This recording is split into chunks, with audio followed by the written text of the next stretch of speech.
Selamat pagi anak-anak. Ya, selamat untuk kalian sekarang sudah berada di kelas 8 SMP Palenting.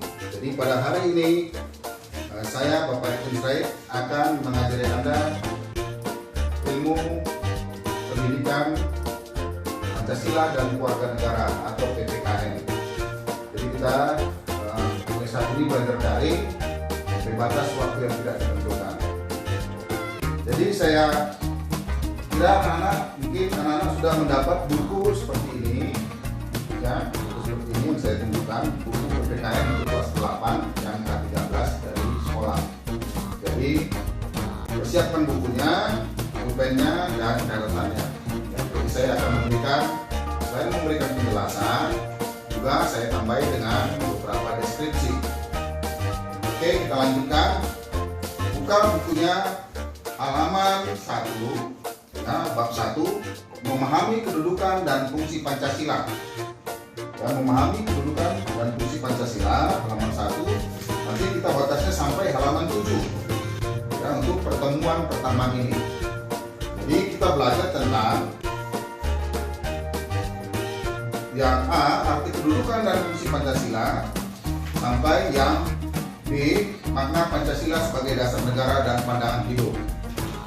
Jadi nanti kamu ada sini aktivitas kedua yang harus kamu isi dan kamu kirim ke saya, ya, bisa diantar ke sekolah.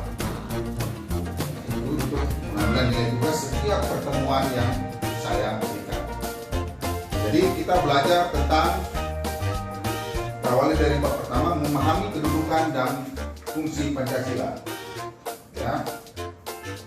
Saya sertai beberapa slide berikut ini dan penjelasan suara dari saya. Mari kita ikuti. Selamat bertemu kembali anak-anak sekalian, para generasi penerus bangsa yang akan menggantikan para pemimpin bangsa kita. Dan kalian kelak yang akan menjadi penerus, generasi penerus sebagai orang-orang yang akan mempertahankan negara kita dan ideologi negara kita, yaitu Pancasila. Jadi hari ini saya akan mengajarkan mata pelajaran PPKN untuk siswa kelas 8 sekolah menengah pertama. Jadi selamat pagi anak-anak.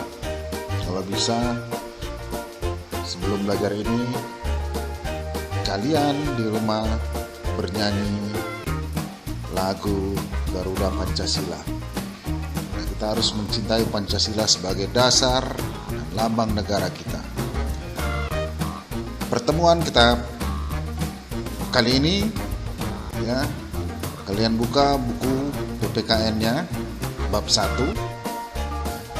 Itu ada judulnya memahami kedudukan dan fungsi Pancasila. Memahami kedudukan dan fungsi Pancasila.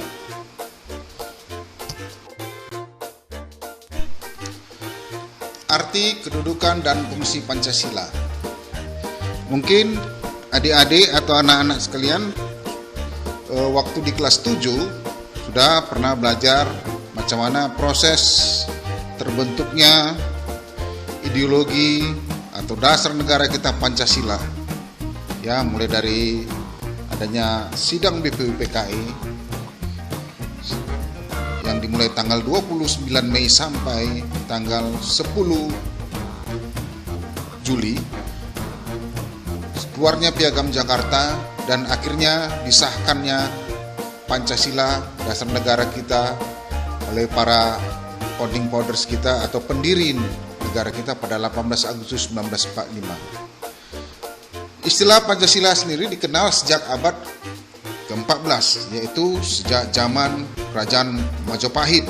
Ya, itu tercatat di dalam buku Negara Kertagama karangan Prapanca dan buku Sutasoma karangan Empu Tantular.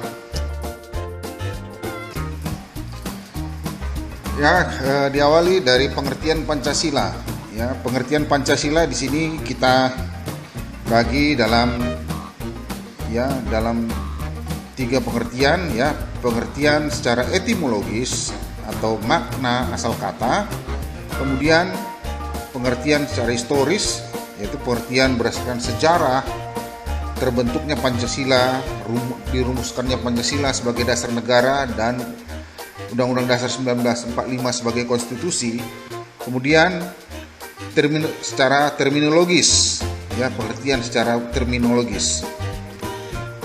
Secara etimologis, Pancasila itu berasal dari bahasa Sanskerta, di mana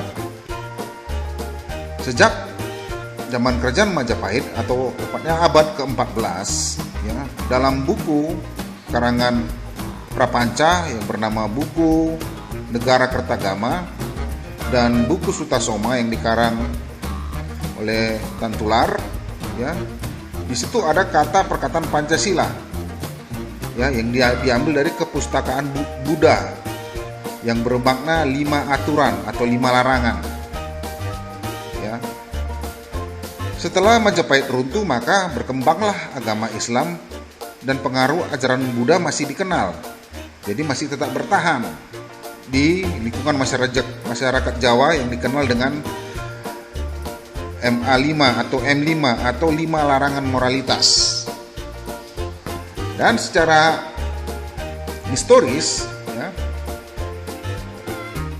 sebelum Indonesia merdeka, ya, para founding fathers kita atau para pendiri negara kita sudah merancang suatu rumusan dasar negara, yaitu ideologi negara yang namanya Pancasila, ya, diawali dari sidang BPUPKI itu tanggal 29 Mei. Pada saat itu Mr. Muhammad Yamin berpidato tentang dasar negara.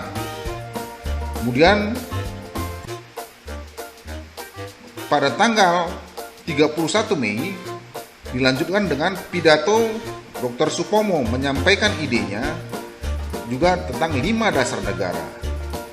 Dan pada 1 Juni 1945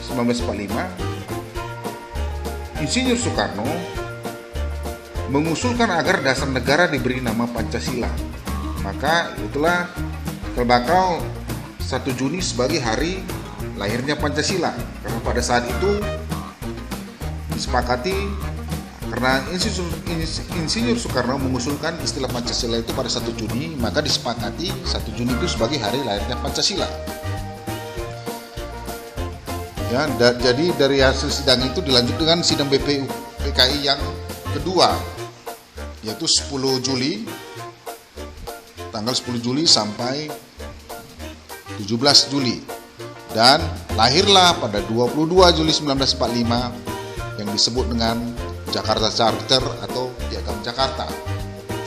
Kemudian rumusan yang di Piagam Jakarta dirubah dan disahkanlah pada tanggal 18, ya, setelah 1 hari tepatnya setelah Indonesia merdeka, 18 Agustus 1945, disahkan Pancasila sebagai dasar negara dan Undang-Undang Dasar 1945 sebagai konstitusi negara.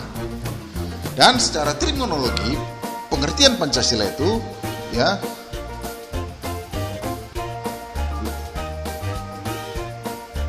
itulah tadi sudah, ya, secara terminologi Pancasila itu diresmikan atau disahkan pada tanggal 18 Agustus 1945, tepat 1 hari setelah Indonesia merdeka.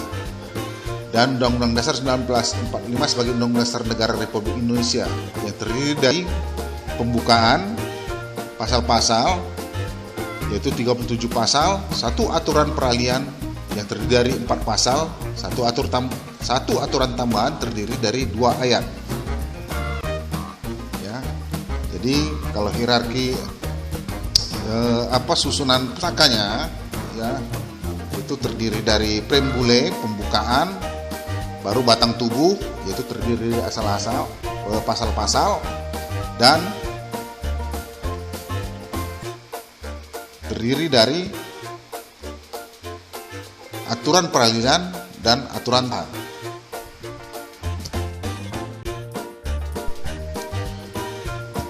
Makna Pancasila menurut buku Negara Kertagama dan buku Sutasoma, yaitu adalah panca artinya 5 dan sila artinya batu sendi. Jadi berdasarkan kedua buku itu, arti Pancasila yaitu pertama berbatu sendi yang 5 dan yang satunya menyatakan kesusilaan yang 5 ya. Jadi menurut budaya ya, zaman Buddha pada saat itu, menurut kepercayaan dan aturan pada lingkungan masyarakat Jawa ya, 5 larangan moralitas itu, ini ada 1, dilarang melakukan kekerasan, dilarang mencuri, berjiwa dengki, berbohong, dan dilarang mabuk atau meminum minuman keras. Jadi ini adalah bukti bahwa nilai-nilai luhur Pancasila itu sudah ada sejak zaman nenek moyang bangsa kita. Jadi sudah bisa kita simpulkan bahwa makna Pancasila sebagai dasar negara adalah Pancasila itu merupakan landasan bagi penyelenggaraan negara dan pelaksanaan sistem pemerintahan yang memiliki kedudukan tertinggi dan sebagai sumber dari segala sumber hukum dalam ketatanegaraan di Indonesia. Konsekuensinya segala peraturan yang ada harus berdasar dan bersumberkan Pancasila.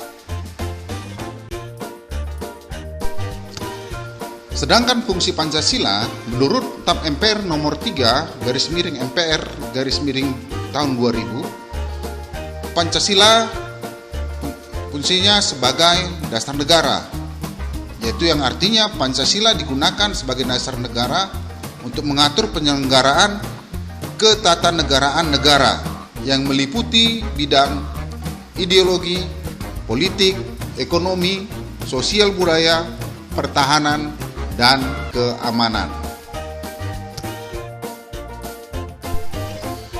Dan dapat juga disimpulkan bahwa Pancasila itu adalah sebagai pandangan hidup bangsa.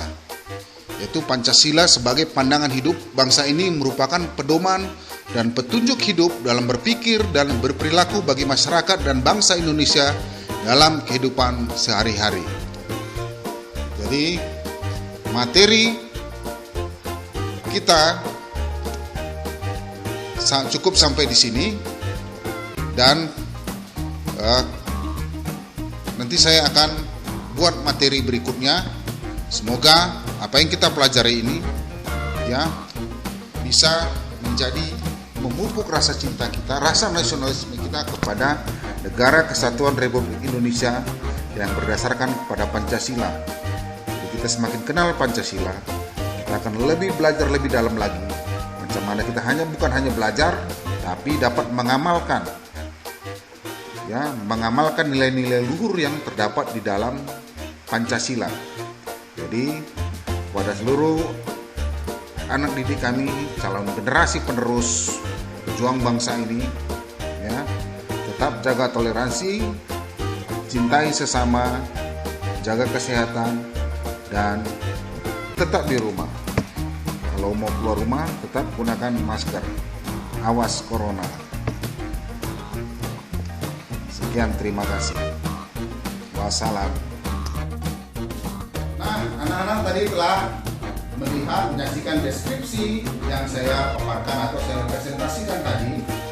Jadi saya kira anak-anak sudah bisa menyimpannya di dalam memori handphonenya. Jadi kalau untuk belajar diulang gampang, tinggal buka deskripsinya, tayangan ulangnya. Anak-anak kalian pasti sudah mengerti. Jadi Anda sudah mengerti apa itu Pancasila, apa itu ideologi, apa itu pandangan dasar negara. Jadi untuk tugas saya ingatkan kembali, lihat di halaman 7 aktivitas 1-2 itu segera Anda isi, Anda kerjakan di rumah, dan hasilnya Anda kirim ke sekolah. Bisa dititip ke tempat usaha ya, nanti saya yang akan ambil dan akan saya beri penilaian ya, penilaian kinerja, dan sekalian sebagai tugas portofolio anak-anak kami sekalian. Jadi kita akhiri pertemuan kita hari ini. Tetap di rumah, jaga kesehatan Anda, dan tetap semangat belajar. Merdeka!